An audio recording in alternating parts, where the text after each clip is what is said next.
حي على الصلاة.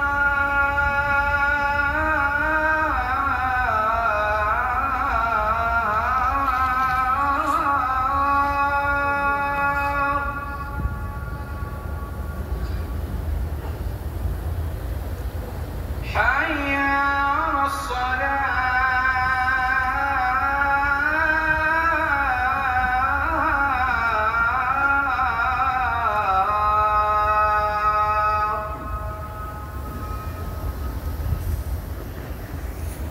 حي على الفلاح.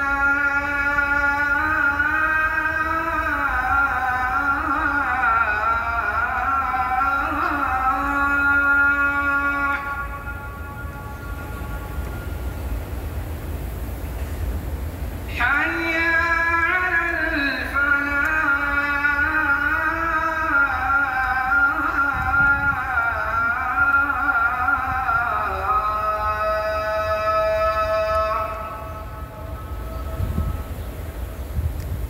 الله أكبر.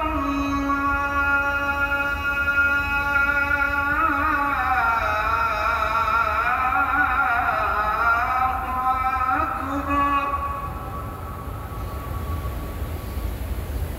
لا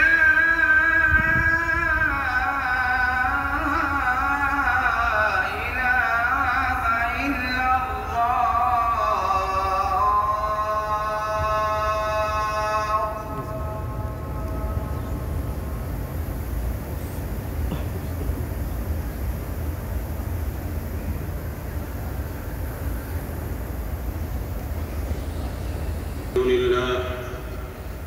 الحمد لله على نعمة الماء التي أروى القلوب طهرها وفاض في الأرض نهرها، وأشهد أن لا إله إلا الله وحده لا شريك له شهادة يقترن بالخلود ذكرها وينسدل على الهفوات سترها، وأشهد أن نبينا وسيدنا محمدًا عبده ورسوله شهادة يعم صلى الله وسلم عليه وعلى آله وأصحابه صلاة دائمة من هل من السماء قطرها.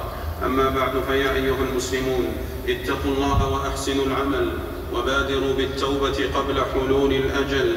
يا أيها الذين آمنوا اتقوا الله حق تقاته ولا تموتن إلا وأنتم مسلمون.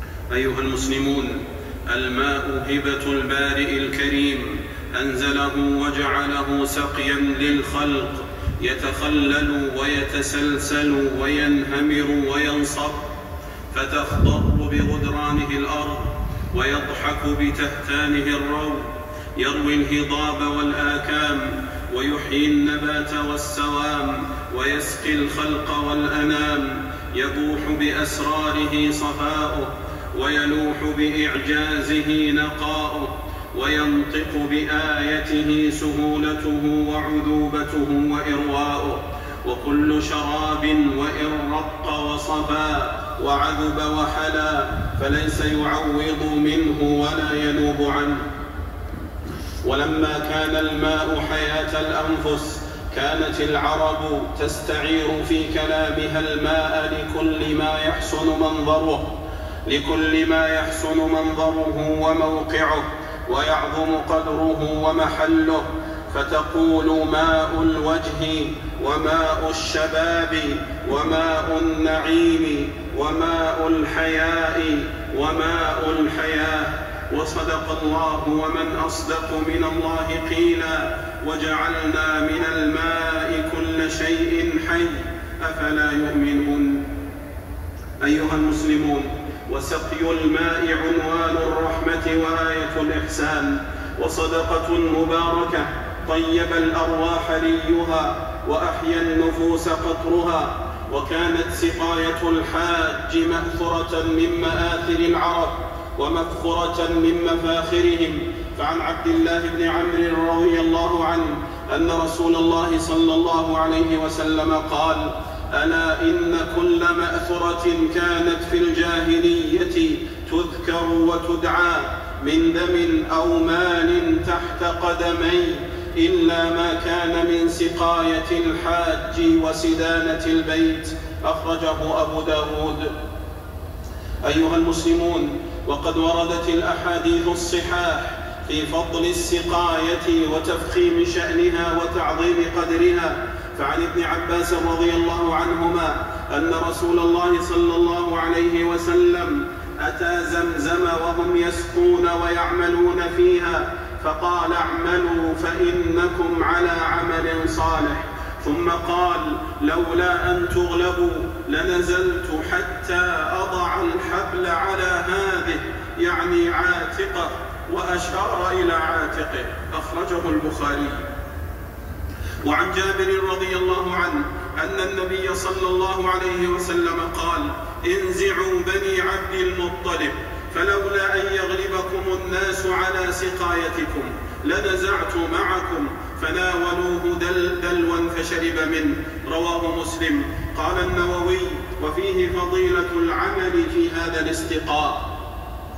أيها المسلمون، ويندب سقي الماء في كل زمان صيفا وشتاء، ولكنه في صفحة الحر وصمخته آكد استحبابا. وسقاية الماء وتبريد الأكباد الحرة وإرواء الصدور العطشى التي أصابها سعار العطش والتهابه، وإنقاذ الأكباد الصادية في البيداء الخالية، وإسعاف النفوس الظامئة في وهج الأيام القائضة من أفضل الصدقات وأجل القربات.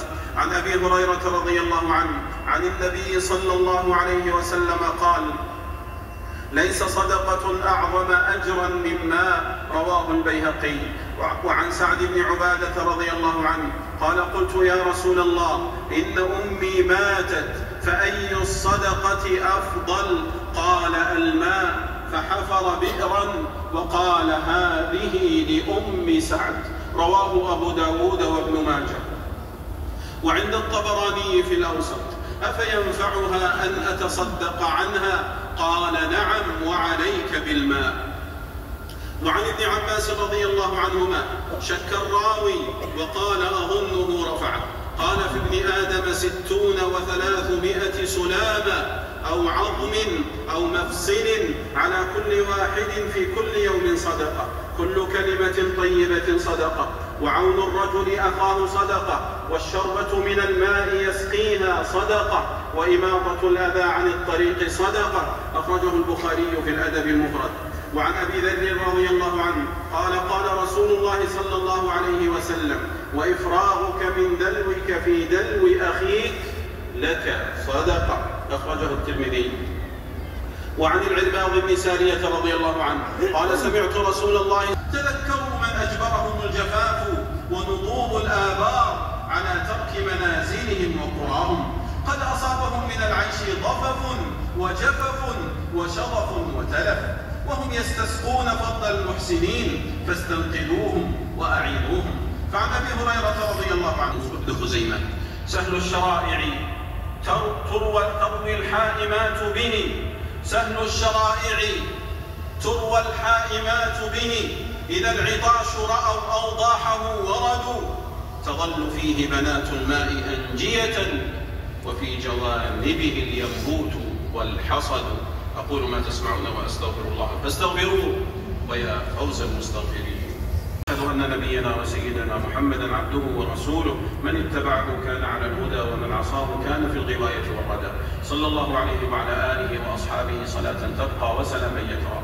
أما بعد، فيا أيها المسلمون، اتقوا الله وراقبوه وأطيعوه ولا تعصوه. يا أيها الذين آمنوا اتقوا الله وكونوا مع الصادقين.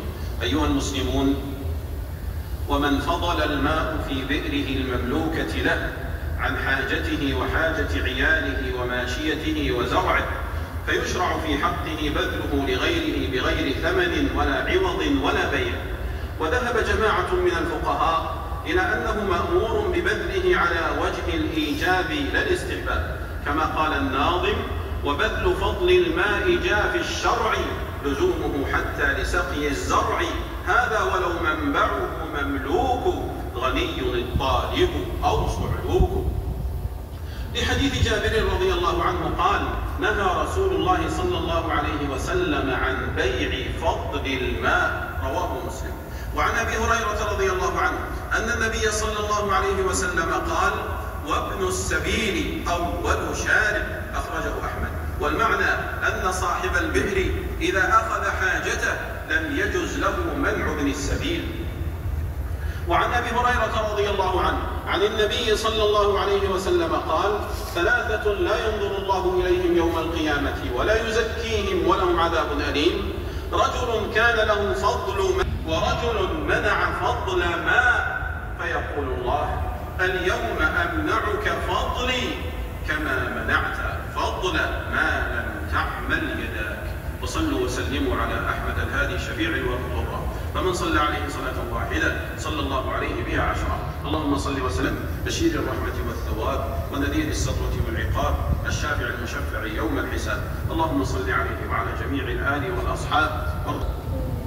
اللهم أعز الإسلام والمسلمين وأذل الشرك والمشركين ودمر أعداء الدين، واحفظ بلادنا المملكة العربية السعودية من كيد الكائدين ومكر الماكرين وحقد الحاقدين وحسد الحاسدين وجميع بلاد المسلمين يا رب العالمين. اللهم وفق إمامنا وولي أمرنا خادم الحرمين الشريفين لما تحب وترضى، وخذ بناصيته للبر والتقوى. اللهم وفقه وولي عهده وسائر ولاة المسلمين لما فيه عز الإسلام وصلاح المسلمين يا رب العالمين. اللهم احفظ جنودنا واحمي حدودنا وثغورنا يا رب العالمين.